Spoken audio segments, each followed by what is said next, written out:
नमस्कार,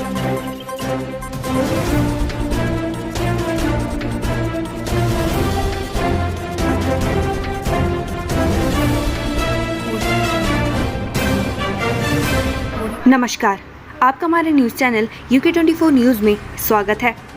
चंपावत में 3 लाख की चरस के साथ युवक गिरफ्तार। भांग की खेती पर भी पुलिस चला रही डंडा।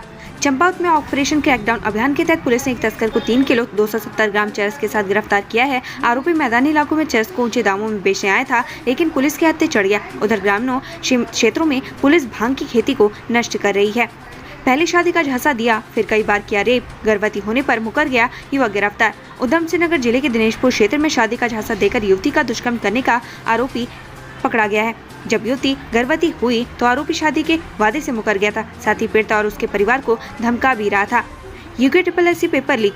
UKD ने गोलू देवता के मंदिर में लगाए न्याय की गुहार। उत्तराखंड अधीनस्थ सेवा चयनायक पेपर लीक घोटाले की जांच को लेकर अब क्षेत्रीय पार्टी उत्तराखंड क्रांति दल भगवान की शरण में जा पहुंची है। उनका कहना है कि अब तक इस मामले में जो भी जांच हुई है उसमें केवल छोटी छोटी मंशियों को स्पेशल टास्क फोर्स ने पकड़ा है। UKSSC paper leak. अल्मोड़ा के युवाओं में जबरदस्त उबाल। गांधी पार्क में धरना प्रदर्शन। UKSSC पेपर लीक समेत अन्य भर्तियों में हुई अनियमितताओं को लेकर प्रदेश के युवाओं में उबाल है। अल्मोड़ा में सैकड़ों युवाओं ने चौघाने पाटा स्थित गांधी पार्क में धरना प्रदर्शन किया। युवाओं ने आरोप लगाया कि पेपर लीक मामले में कई सफेदपोश व बड़े मगरमच्छ भी शामिल है, जो कि सरकारी या किसी राजनीतिक पार्टी से संबंध रखते हैं, लेकिन सरकार द्वारा उन्हें बचाने का काम किया जा रहा है। व्यापम घोटाले में ब्लैक लिस्टेड कंपनी से कराई बंद दरोगा भर्ती परीक्षा। रडार पर संतोष बडोनी सहित 5 अधिकारी। UKSSC पेपर लीक मामले में आयोग के पूर्व सचिव संतोष बडोनी समेत 5 अधिकारियों की उच्च स्तरीय जांच हो सकती है। आयोग ने व्यापम घोटाले में ब्लैक लिस्टेड कंपनी को बंद दरोगा ऑनलाइन परीक्षा कराने का जिम्मा दिया था। सूत्रों से मिली जानकारी के मुताबिक उत्तराखंड स्पेशल टास्क फोर्स ने पुख्ता विवेचना के आधार पर आयोग के पूर्व सचिव संतोष बडोनी, रिटायर्ड परीक्षक नारायण सिंह डांगी समेत 3 अनुभाग अधिकारी के खिलाफ जांच करने की मांग की है। ऐसे में अगर पूर्व सचिव समेत अन्य लोगों की संलिप्तता पाई जाती है तो बड़ी कार्रवाई हो सकती है। इससे पहले शासन सचिव संतोष बडोनी को सस्पेंड कर चुकी है। ब्लैक लिस्टेड कंपनी को दिया गया वन दरोगा परीक्षा का जिम्मा। उधर दूसरी तरफ सितंबर 2021 में वन दरोगा ऑनलाइन भर्ती मामले में भी उत्तराखंड अधीनस्थ सेवा चयनायक के संबंधित अधिकारियों की भूमिका भी शक के दायरे में है, क्योंकि आयोग ने जिस मुंबई स्थित NSEIT कंपनी को ऑनलाइन वन दरोगा भर्ती परीक्षा कराने का जिम्मा दिया था, उस कंपनी को मध्य प्रदेश सरकार व्यापम घोटाले में अगस्त 2021 को ब्लैक लिस्ट घोषित कर चुकी थी। इसके बावजूद आयोग ने सितंबर 2021 को NSEIT कंपनी को ऑनलाइन परीक्षा आयोजित कराने का ठेका दिया। वहीं मध्य प्रदेश में आयोजित 3 परीक्षाओं में इसी कंपनी की ओर से नकल कराने का पर्दाफाश हुआ, जिसके बाद तीनों परीक्षाएं रद्द कर NSEIT कंपनी को ब्लैक लिस्ट कर दिया गया। ऐसे में इस कंपनी के काले कारनामे सामने आने के बावजूद UKSSC से संबंधित अधिकारियों ने वन दरोगा ऑनलाइन परीक्षा का जिम्मा दिया। ऐसे में उनकी भूमिका पर सवाल उठ रहे हैं। ये भी एक कारण है कि आयोग से संबंधित अधिकारियों की जल्द ही जांच हो सकती है।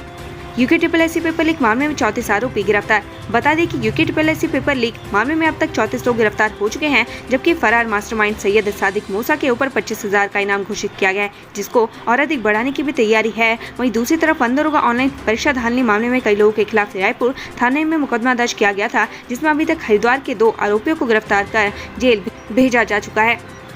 कीर्तिनगर ब्लॉक में कांग्रेस का प्रदर्शन, CBI जांच की मांग। कीर्तिनगर ब्लॉक में कांग्रेस कार्यकर्ताओं ने UKSSC पेपर लीक मामले समेत अन्य भर्ती घोटालों को लेकर सरकार के खिलाफ जमकर नारेबाजी की। प्रदर्शनकारी मुख्यमंत्री पुष्कर सिंह धामी से इस्तीफा की मांग कर रहे हैं। प्रदर्शनकारी कांग्रेसियों ने CBI जांच की भी मांग की है। देहरादून में 70 साल के शख्स ने तीसरी बीवी को बेड से पीटकर मार डाला। देहरादून के डालनवाला थाना क्षेत्र में घरेलू विवाद के चलते बुजुर्ग पति ने पति की हत्या कर दी। घरेलू विवाद के चलते पति के सिर पर खून सवार हो गया था। बताया जा रहा है कि मृतका उसकी तीसरी पत्नी थी। फिलहाल पुलिस ने बुजुर्ग को गिरफ्तार कर लिया है। IIT रुड़की में नॉनवेज परोसने का विरोध जारी। ABVP ने किया प्रदर्शन, बैरिकेड तोड़ी। IIT रुड़की में नॉनवेज परोसने का विवाद बढ़ता जा रहा है। छात्रों के प्रदर्शन के बाद अब छात्र संगठन भी IIT रुड़की में नॉनवेज परोसने के खिलाफ प्रदर्शन कर रहे हैं। ABVP का IIT गेट पर प्रदर्शन देखने को मिला। प्रदर्शनकारियों के IIT कर्मचारियों के साथ धक्का मुक्की भी हुई। डोईवाला में घनी आबादी के बीच बन रहे सीवरेज ट्रीटमेंट प्लांट का विरोध। JCB पर चढ़ी महिलाएं। नकरौंदा में घनी आबादी के बीच बन रहे सीवरेज ट्रीटमेंट प्लांट का ग्रामीणों ने विरोध किया है। महिलाएं खुदाई करने पहुंची, JCB के सामने बैठ गई और कुछ JCB के ऊपर चढ़ गए। प्रदर्शनकारी नहीं माने तो पुलिस ने उन्हें गिरफ्तार कर लिया। ऋषिकेश के आश्रम में मलेशिया के नागरिक की मौत, हार्ट अटैक बताया जा रहा कारण। ऋषिकेश के आश्रम में ठहरे विदेशी नागरिक की मौत हो गई। विदेशी नागरिक की पहचान लोकनाथन सिन्नापुथम्बु, उम्र 76 वर्ष, निवासी कुआलालमपुर, मलेशिया के रूप में हुई है। रुद्रपुर में साइबर ठगी, एक को LIC एजेंट बनकर लूटा, दूसरे को नकली घड़ी बेची। रुद्रपुर कोतवाली क्षेत्र में अलग अलग मामले में 2 लोगों से ठगी हुई है। पहले मामले में साइबर ठगी ने अब लोगों को LIC एजेंट बनकर ठगना शुरू कर दिया। ताजा मामला रुद्रपुर का है। यहाँ पर साइबर ठग ने एक व्यक्ति से 80,000 की ठगी कर ली, जिसके बाद पीड़ित ने पुलिस से गुहार लगाई है। पुलिस ने मामले में रिपोर्ट दर्ज कर जाँच शुरू कर दी है। रुड़की में ससुराल गए शख्स की संदिग्ध परिस्थितियों में मौत, परिजनों ने जताई हत्या की आशंका। रुड़की में ससुराल गए युवक की संदिग्ध परिस्थितियों में मौत हो गई है, जबकि युवक के परिजनों ने ससुराल वालों पर हत्या की आशंका जताई है। हाईकोर्ट के आदेश का पालन नहीं करने पर परिवहन निगम के MD व वित्त नियंत्रक तलब। नैनीताल हाईकोर्ट के पूर्व के आदेश का अनुपालन नहीं करने पर उत्तराखंड परिवहन निगम के MD और वित्त नियंत्रक को 10 अक्टूबर को व्यक्तिगत रूप से कोर्ट में पेश होने के आदेश दिए हैं। मामला ग्रेच्युटी में रिकवरी को लेकर जुड़ा हुआ है।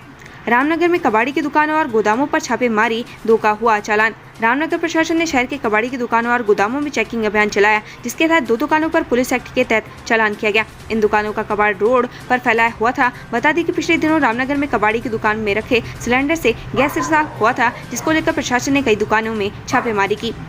HNV केंद्रीय विश्वविद्यालय का नया कारनामा, बिना कॉपी चेक किए दे दिए 0 नंबर, RTI में खुलासा। HNV गढ़वाल केंद्रीय विश्वविद्यालय में बिना कॉपी चेक किए 0 नंबर देने का मामला सामने आया है। मामले का खुलासा छात्र द्वारा मांगी गई RTI से हुआ। छात्रों ने विश्वविद्यालय से अपनी शिकायत दर्ज करवाई है। उन्होंने ऐसे प्रोफेसर पर कार्रवाई की मांग की है। केदारनाथ की 18 किलोमीटर चढ़ाई से मिलेगी मुक्ति, जल्द बनने वाला है PM का ड्रीम रोपवे। गौरीकुंड से केदारनाथ तक रोपवे निर्माण की कवायद अब तेज हो गई है। प्रधानमंत्री नरेंद्र मोदी की ओर से भी केदारनाथ धाम के लिए रोपवे निर्माण को लेकर गंभीरता दिखाई जा रही है। ऐसे में इस रोपवे निर्माण के लिए सर्वे का भी काम पूरा हो गया है। लिहाजा आने वाले सालों में रोपवे निर्माण के बाद केदारनाथ यात्रा पर आने वाले श्रद्धालुओं को 18 किलोमीटर की पैदल चढ़ाई नहीं चढ़नी पड़ेगी। सेना के जवान कोमल खुगशाल का इलाज के दौरान निधन, सैन्य सम्मान के साथ हुआ अंतिम संस्कार। पौड़ी जिले के कुड़ी गांव निवासी सेना के जवान कोमल खुगशाल का कमांड अस्पताल चंडीगढ़ में इलाज के दौरान निधन हो गया। उनकी तैनाती 20 गढ़वाल राइफल पंजाब के बठिंडा में थी। ड्यूटी के दौरान उनकी तबीयत बिगड़ी, जिसके बाद उन्हें अस्पताल में भर्ती कराया गया, जहां 5 दिनों तक चले इलाज के बाद उनकी मौत हो गई। पैतृक घाट दंगलेश्वर में जवान का राजकीय सम्मान के साथ अंतिम संस्कार किया गया। आने वाले दिनों में दिल्ली से देहरादून की उड़ानें रहेंगी बंद, CM के बयान से समझे पूरा माजरा। क्या आने वाले दिनों में दिल्ली देहरादून के बीच उड़ानें बंद होने जा रही हैं? अगर आप इसका जवाब हाँ सोच रहे हैं तो आपका जवाब गलत है। दरअसल देहरादून के निवेशक सम्मान समारोह में CM धाम ने प्रदेश के इंफ्रास्ट्रक्चर पर बोलते हुए कहा कि आने वाले दिनों में दिल्ली से देहरादून की उड़ानें बंद रहेंगी, क्योंकि आप 2 से ढाई घंटे में सड़क मार्ग से दिल्ली से देहरादून पहुँच सकते हैं। ऐसा इसलिए क्योंकि उत्तराखंड में सड़कों का जाल बिछ रहा है। अभिभावक की भूमिका में CM धामी 200 बालिकाओं के लिए आश्रय गृह का किया लोकार्पण। मुख्यमंत्री पुष्कर सिंह धामी ने देहरादून में आश्रय ट्रस्ट द्वारा 200 वंचित बालिकाओं के लिए बनाए गए आश्रय गृह का लोकार्पण किया। 3 दिवसीय उत्तराखंड दौरे पर रहेंगे दुष्यंत गौतम। हरिद्वार पंचायत चुनाव की रणनीति पर करेंगे बैठक। भाजपा के प्रदेश प्रभारी दुष्यंत गौतम कल से 3 दिवसीय दौरे पर उत्तराखंड में रहेंगे। इस दौरान वह पार्टी के अलग अलग महत्वपूर्ण विषयों पर पदाधिकारियों के साथ बैठक करेंगे। साथ ही हरिद्वार पंचायत चुनाव और भाजपा के आगामी सेवा सप्ताह कार्यक्रमों को लेकर बैठक करेंगे। ऋषिकेश में कूड़ा निस्तारण की समस्या होगी दूर, 2 करोड़ 32 लाख की पहली किस्त जारी। वित्त मंत्री प्रेमचंद अग्रवाल ने ऋषिकेश में कूड़ा निस्तारण के लिए 2 करोड़ 32 लाख 48,800 रुपए की पहली किस्त अब मुक्त कर दी है। ऐसे में जल्दी कूड़ा निस्तारण प्लांट भी फिर से शुरू होगा। पूर्व IAS रामविलास की पत्नी कुसुम के खिलाफ चार्जशीट दाखिल करेगी विजिलेंस, भगोड़ा घोषित करने की तैयारी। पूर्व IAS रामविलास यादव की पत्नी कुसुम यादव के खिलाफ विजिलेंस चार्जशीट दाखिल करेगी। इसके अलावा विजिलेंस की पकड़ में फरार चल रहे आरोपी कुसुम यादव को भगोड़ा घोषित किया जा सकता है। कुसुम शुरू से ही जांच में सहयोग करने विजिलेंस के समक्ष नहीं पहुंच रही हैं। हरिद्वार जिला पंचायत चुनाव, BSP ने की उम्मीदवारों की सूची जारी। हरिद्वार जिला पंचायत चुनाव को लेकर BSP जिला अध्यक्ष अनूप कुमार सिंह ने 27 प्रत्याशियों की लिस्ट जारी कर दी है। अब उन्होंने कहा शेष प्रत्याशियों की भी सूची जल्द जारी कर दी जाएगी। बता दें कि हरिद्वार पंचायत चुनाव के लिए मतदान 26 सितंबर और मतगणना 29 सितंबर को होगी। कांग्रेस की भारत जोड़ो यात्रा, कन्याकुमारी जाएंगे हर्ष रावत, बोले करोड़ों की भावनाएं हैं साथ। पूर्व CM हर्ष रावत कांग्रेस की भारत जोड़ो यात्रा में शामिल होने कन्याकुमारी रवाना होंगे। इसको लेकर उन्होंने सोशल मीडिया पर वीडियो शेयर कर जानकारी दी है। हर्ष रावत ने कहा कि भारत जोड़ो यात्रा में राहुल गांधी के नेतृत्व में कन्याकुमारी से कश्मीर तक करोड़ों भारतवासी चलेंगे। जो नहीं चल पाएंगे उनकी भावनाएं यात्रा के साथ चलेंगी। रुड़की में ठेकेदारों के घर बदमाशों ने की लूटपाट, लाखों की नकदी गहने लेकर फरार। झबरेड़ा थाना क्षेत्र के फक्कर हेड़ी गांव में बदमाशों ने ठेकेदार परिवार को हथियार के बल आतंकित करने के बाद 5,70,000 रुपए और गहने लूटकर फरार हो गए। विकासनगर में 90% सस्ते गले की दुकानें बायोमेट्रिक हुई, 1500 राशन कार्ड सरेंडर। विकासनगर में 90% सरकारी सस्ते गले की दुकानों पर बायोमेट्रिक प्रणाली से खाद्यान्न वितरण किया जा रहा है, यानी सस्ते गले की दुकानें बायोमेट्रिक प्रणाली से जुड़ गई हैं। साथ ही करीब 1500 अपात्र लोगों ने राशन कार्ड सरेंडर किए हैं। वहीं पात्र लोगों के राशन कार्ड प्रतिदिन बनाए जा रहे हैं। देहरादून में डेंगू को लेकर स्कूल नहीं गंभीर, फुल ड्रेस कोड का नहीं कर रहे पालन।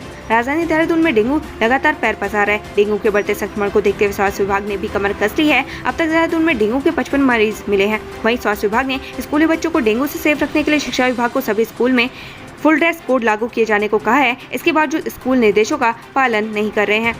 सहानुभूति के 2 शब्दों के लिए तरस गया पीड़ित परिवार। पीसी तिवारी के सीएम धामी पर तीखा वार। उत्तराखंड परिवर्तन पार्टी के केंद्रीय अध्यक्ष पीसी तिवारी ने भिकियासैंण में दलित युवक की हत्या मामले में सीएम धामी पर निशाना साधा है। उन्होंने कहा कि सीएम धामी जब सल्ट दौरे पर थे तो उनके मुंह से पीड़ित परिवार के लिए सहानुभूति के लिए 2 शब्द भी नहीं निकले। सुस्त स्मार्ट सिटी कार्यों पर नाराज हुए बीजेपी एमएलए खजान दास, अपनी सरकार के खिलाफ देंगे धरना। देहरादून स्मार्ट सिटी के काम से नाराज भाजपा विधायक खजान दास ने धरना देने की चेतावनी दी है। खजान दास ने 25 सितंबर से अपनी सरकार के खिलाफ धरने पर बैठने की बात कही है। वहीं स्मार्ट सिटी लिमिटेड के सीईओ सोनिका ने सरकार से कुछ और समय मांगा है, क्योंकि बरसात के चलते सड़कों पर पैचवर्क का कार्य नहीं किया जा सकता। उत्तराखंड में पैर पसार रहा लंपी वायरस, 8000 से ज्यादा मवेशी संक्रमित।